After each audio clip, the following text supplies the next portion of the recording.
It's late at night when a pregnant woman named Vanessa is brought to the hospital with a hideous wound. The doctors say some kind of wild animal did it and try to keep her alive, only for Vanessa to start giving birth. After an arduous process, a baby boy is born and taken away while Vanessa dies.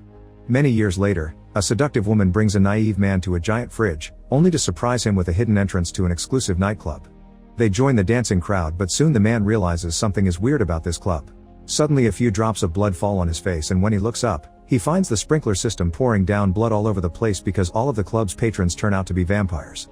The guy tries to escape by crawling on the floor, but he freezes when he sees the clean feet of a guy that makes the party instantly stop. His name is Blade, but the vampires call him Daywalker. He coolly enters the main dance floor and immediately begins a savage slaughter of the creatures, using a combination of martial arts and firearms to pick them off without mercy.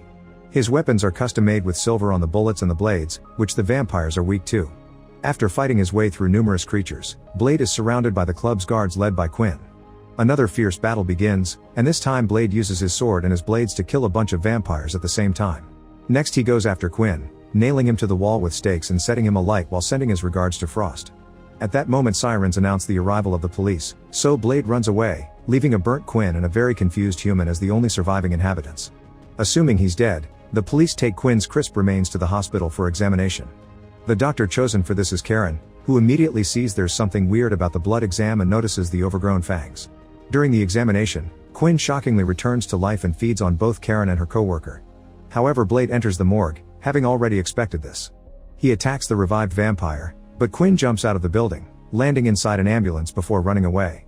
On his way out, Blade sees a bleeding Karen lying on the floor, begging for help. Because the doctor reminds him of his mother, Blade picks Karen up and brings her with him while he jumps to another roof, dodging the bullets from the incoming cops. Blade shoots a few bullets back and helps Karen with her dislocated arm before they run away. By the time they make it to Blade's hideout, Karen is unconscious, and Blade's friend Whistler injects her with a garlic serum to fight off the transformation. If she becomes a vampire, Whistler reminds Blade he must kill her. Meanwhile, in the meeting room of the House of Erebus, the Vampire Shadow Council is holding a meeting. Elder Dragonetti discusses Blade's recent intensified attacks and scolds a young vampire named Frost for his recklessness in running these clubs. It's then revealed that most vampires believe that they should more or less coexist with the humans while maintaining a powerful secret organization like the Mafia, while renegades such as Frost believe they should rule them outright. It is also established that there is some stigma from pureblood vampires, meaning those who are born vampires towards those born human and later turned into vampires. The whole council is pureblood, but Frost isn't, yet he swears he'll destroy their old ways one day. The next morning, Blade stops by a friend's shop to get more garlic serum, explaining he's becoming resistant to it. His friend unfortunately can't do much and hugs him as he reminds him to be careful. Later, Karen wakes up in a strange room and is shocked to see a wall full of weapons, including a sword with a trick handle. When she comes out, she notices Whistler injecting Blade with a special serum, which makes his whole body shake. The duo quickly sees her, and she tries to run away. However, Whistler and Blade immediately block her path and assure her they're allies. Whistler is Blade's mentor and weapons technician. Together they fight against all vampire kind with silver bullets, UV lights, and garlic. They can't go to the police with this because the vampires have bought them off. Now they want her to leave, but first Whistler gives Karen a weapon known as the Vampire Menace so she can protect herself from the vampires that will surely come after her for knowing her secret. Meanwhile, Dragonetti visits Frost to scold him for wasting time and resources researching ancient vampire legends that are probably rubbish, slapping him for it. However, Frost remains unbothered. When she arrives at her building, Karen becomes suspicious of anyone she sees, especially people with weird tattoos on their necks. She finds Officer Krieger waiting in her apartment, and at first he pretends he's here because she left the hospital without leaving a statement.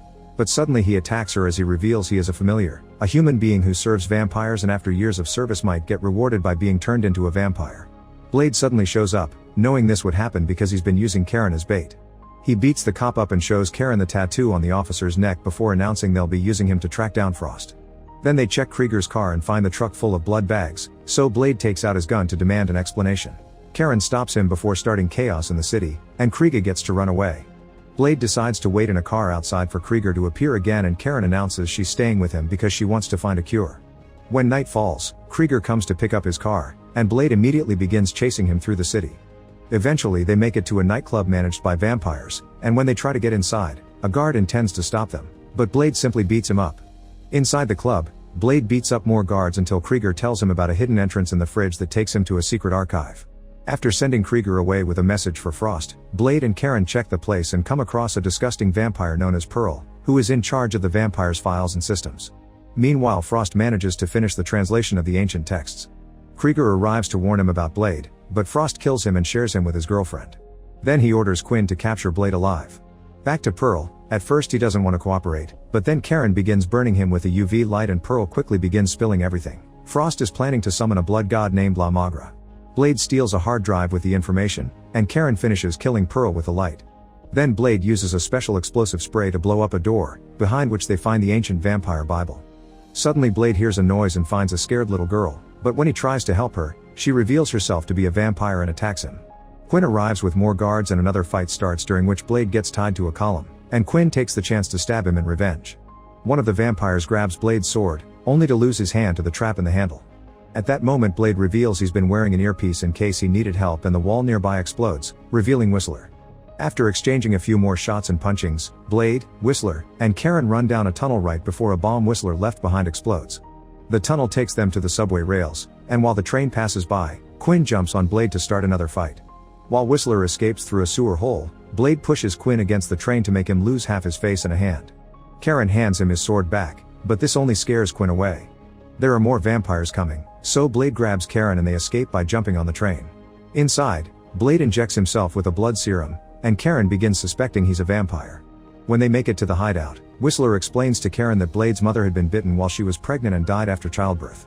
He had been a lost kid on the streets when Whistler found him and almost killed him, but he realized he wasn't an actual vampire and decided to adopt him. Blade is half vampire, half human, which allows him to have certain abilities like strength and regeneration, but he can still walk under the sun. The serum he takes prevents him from developing a need for drinking blood. Meanwhile, Frost and his group cover themselves with sunscreen and helmets to bring Dragonetti to a sunrise, taking his fangs before letting the sun kill him instantly. Afterward, Frost presents the fangs to the rest of the Shadow Council and asks for 12 volunteers. In the morning, Karen decides to take Whistler's research to work on a permanent cure with Blade's serum as a base, and her first result makes vampire blood explode. After Karen takes a sample of his blood, Blade leaves to buy more ingredients for his serum, and Whistler checks on Karen's wounds, saying she only has 1 day left. While he's downtown, Blade finds Frost waiting for him while wearing sunscreen. The vampire is holding a little kid as a shield so Blade won't attack him and offers a truce, but Blade knows Frost wants to bring the blood god back and is against it. He pulls out his gun and shoots, but Frost throws the girl into traffic and runs away. Blade has no choice but to save the girl first, losing his prey. At the hideout, Karen manages to make a proper curing serum that she immediately injects herself with. At that moment Frost and his men arrive and they beat up Whistler before leaving with a kidnapped Karen. When Blade returns, he is devastated to find Whistler's dying body. Whistler tells him he looked at the hard drive and explains Frost's plans, saying the ritual needs the blood of a daywalker like Blade. He also mentions he doesn't want to be a vampire, so Blade respects his wishes and leaves him with a gun in order to end things for himself. Afterward, Blade finds a taunting video from Frost, asking him to come find him and giving him the address. Stricken with grief, Blade arms himself up with silver and the new serum before leaving to find Frost. Moments later, Blade breaks into Frost's headquarters using a bike. On the first floor, he shoots every guard that dares get in his way without even breaking a sweat. On the next one, he fights hand to hand with two vampires expert in martial arts, but after exchanging a few hits, Blade injects them with the serum and makes them explode. When he finally makes it to Frost's room, Blade finds a shocking surprise. Vanessa is still alive. She became a vampire shortly after giving birth. In fact, it had been Frost who bit her, and now she's his mistress. This distraction allows Frost and his guard to catch him from behind and beat him to submission. Afterward, Blade and Karen are taken to the Temple of Eternal Night, and Blade can't defend himself because his body is weak from thirst. Frost reveals he's stolen the vials with the serum and throws them to the bottom of the pit before he sends Blade away to his spot to start the ritual. Karen is pushed into a hole where she finds his co-worker in an almost zombie-like state because of his thirst. There also are a bunch of bones on the floor, so Karen uses one to beat the vampire up before starting to climb out of the hole.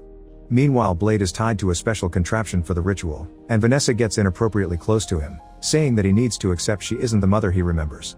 Then the contraption is closed and begins to extract Blade's blood. Upstairs, Frost lines the council members around the temple, and when one of them tries to resist, Frost's girlfriend kills him. Blade's blood begins falling on all of them and on Frost at the center, and when lightning hits the temple, it kills the entire council and passes their powers to Frost, making him the ultimate vampire god. Back to Karen, he finds Blade and frees him from the contraption, but he's obviously too weak to survive.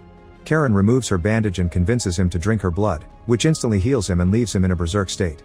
At that moment, Vanessa arrives and Blade immediately begins fighting her, ignoring her when she tries to sweet-talk him into loving his dear mom and killing her. Afterward, Blade rushes upstairs, and when Quinn tries to stop him, Blade destroys him in seconds. Feeling powerful thanks to having drunk real blood instead of the serum, Blade begins fighting all the guards with vicious fury, not needing any weapons to kill them in a matter of seconds. Karen goes after Frost's girlfriend, missing a few shots but remembering to use the vampire menace at the last second to get rid of her. After recovering his sword, Blade fights Frost in a furious sword battle. Blade manages to cut Frost into many pieces, but Frost's new powers allow him to instantly put himself back together. They begin exchanging hits again, but Frost is simply too strong and stabbing him does nothing. At that moment Blade notices the serum that fell earlier and throws his sword to retrieve them. Then he injects Frost with all of them at the same time, causing him to explode. In the end, Blade and Karen escape the temple, and Karen offers Blade her cure. Blade refuses, because curing him of his need for blood would also remove his Daywalker powers and he would be unable to hunt vampires, but he wants to keep protecting the city. Sometime later, Blade appears in Moscow, ready to kill a vampire that is about to attack a woman. Make sure to subscribe and turn on notifications so you can watch more videos like this. Thanks for watching.